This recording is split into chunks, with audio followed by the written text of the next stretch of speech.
Hello guys, welcome to my channel. Episode की शुरुआत खुशी से होती है। वो कार्तिक से कहती है कि वो ही उसका पापा है और कहती है कि इस बारे में सुरभि को कुछ नहीं पता है। कार्तिक कहता है कि शायद सुरभि ने खुशी के साथ ऐसा किया हो, जबकि वो इस बात से साफ इनकार करती है कि सुरभि का इससे कोई लेना देना नहीं है। वो उसे भूलने के लिए कहता है क्योंकि उसे परवाह नहीं है कि वो क्या करती है, लेकिन वो इसमें खुश है कि वो उसे उसका पिता मानती है।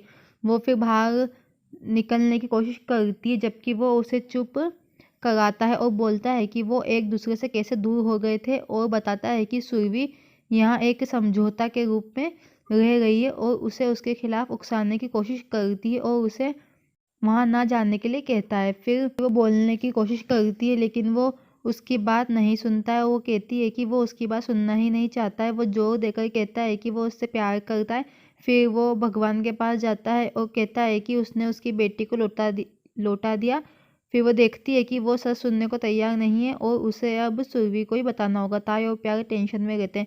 फिर सुरभि अपने कमरे में जतिन से कॉल पे बात कर रही होती है और वो उसे समझाता है कि वो तनाव में है क्या, क्योंकि वो हमेशा जब टेंशन में रहती है तो बड़बड़ाती है। वो पूछता है कि क्या खुशी ठीक है। वो कहती है कि उसे खुशी की चिंता है, क्योंकि कार्तिक उसे पाने के लिए किसी भी हद तक जा सकता है और उसे अनजाने में चोट लग सकती है। वो उसे चिंता ना करने के लिए कहता है क्योंकि सब कुछ ठीक हो जाएगा, और आश्वासन देता है कि वो कल उन दोनों से मिलने आएगा। फिर कॉल रखने के बाद खुशी उसके पास आती है, लेकिन सुरभि भी उसे ब्रश करने के लिए कहती है और सोने के लिए बोलती है। लेकिन खुशी कहती है कि वो बात करना चाहती है और वो कार्तिक के बारे में बोलती है कि वो उसके पिता है। ताई दरवाजे में सुनती है।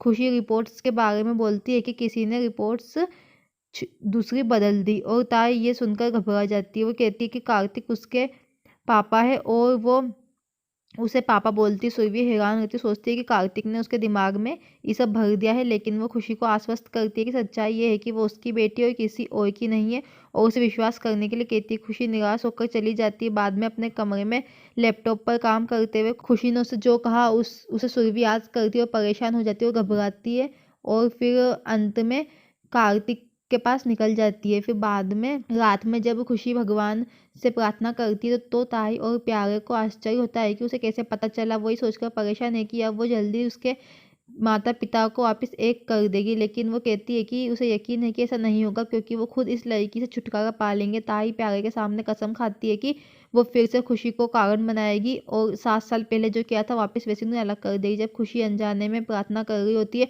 और प्रभु से बात कर रही होती है, ताई आती है और पीछे से आती है और लाइट बंद हो जाती है, और वो उसका मुंह दबा के उसे कमरे में ले जाती है, क्योंकि फिर वो खुशी की आंखों पर हाथ रखती है और उसे पकड़कर किचन में ले जाते हैं। फिर प्यारे की मदद से वो उसके हाथ और पैर बांधकर उसे फ्रीज के अंदर जबरदस्ती रख देते हैं और फ्रीज की स्पीड को बढ़ा देते हैं, और फिर उसे बाहर से बंद कर कर चाबी को दूर फेंक देते हैं। वो दोनों खुश होते हैं, लेकिन इससे पहले कि वो बाहर निकल पाते सुरभि आ जाती है और ड्राइंग रूम में घूमने लगती है। फ्रिज के अंदर खुशी संघर्ष करती है, वो चौंक जाते हैं। सुरभि फिर पलट कर देखती है और महसूस करती है कि कोई किचन में है। फिर जबकि प्यारे और ताई छुप जाते हैं।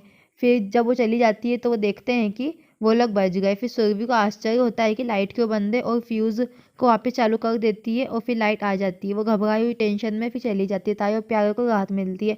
फिर कार्तिक के कमरे में सुरभि उसे शराब पीते हुए देखती है, ताली बजाकर उसे ताना मारती है, पूछती है कि क्या वो ये एग्जाम्पल देना चाहता है अपनी बेटी के सामने। वो कहता है कि आज वो खुशी में पी रहा है क्योंकि उसकी बेटी ने उसे पापा बोला। वो ये कहते हुए उसे खारिज कर देती है कि उसे गलत समझा होगा। उसे यकीन है कि खुशी उसके पास आएगी और उसे जाने नहीं देगा। वो गिलास छीन लेती है और उसे फेंक देती है। वो गुस्से में रहता है। वो दोनों एक दूसरे का सामना करते हैं। वो उस पर अपनी बेटी को उसके विरुद्ध भड़काने का आरोप लगाती है, और वो उसे खुशी और न्याय के सामने भी बेनकाब करेगी, और तब उसे वो मिलेगा जिसका वो हकदार है। वो चुप हो जाता है और उस पर झपटता है, उसे झूठा बताता है। वो इनकार करती है, कहती है कि उसे कुछ भी साबित करने की जरूरत नहीं है, और खुशी से जाकर पूछने का फैसला करती है। वो उसे नहीं खींचने के लिए कहती है। वो कहता है कि वो उससे बात करने जाएगा, जबकि वो खुशी से यहाँ ना आने के लिए चिल्लाती है। फिर वो उसके मुंह पे हाथ रखता है और फिर खुशी को बुलाता है, और वो दोनों चिल्लाते हुए रहते हैं, लेकिन खुशी जवाब नहीं दे पाती है, फिर क्योंकि उसके मुंह पर पट्टी बंधी हुई रहती है।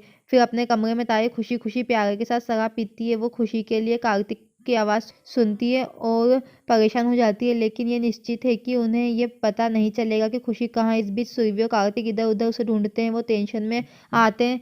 ताई और प्यारे भी आते हैं। जब सुरभि मुड़ती है और वो खुशी के कदमों पर कीचड़ के सने जूतों और कार्तिक को भी दिखाती है और चौंक जाती है। ताई और प्यारे टेंशन में रहते हैं क्योंकि पहचानते हैं कि ताई की चप्पल के निशाने भ्रमित है कि वो कहाँ ले जाते हैं और देखते हैं ये पूरे हॉल में है। फिर वो तनाव में होते हैं, उसे देखते हैं, वो जाते हैं और फिर उसके पद चिन्हों को पीछे हटाना शुरू करते हैं। पूरी फैमिली आ जाती है, वो सब एक साथ उसे ढूंढना चालू करते हैं। इस बीच सुरभि ने मंदिर के पास चप्पल देखी, वो कार्तिक को दिखाती है, वो सभी फिर से उसे ढूंढते हैं। फिर प्यारे कुछ बोलने की कोशिश करता है लेकिन ताई उसे रोक देती। सुरभि निडर हो जाती है जबकि कार्तिक कहता है कि वो खुशी को कुछ नहीं होने देगा।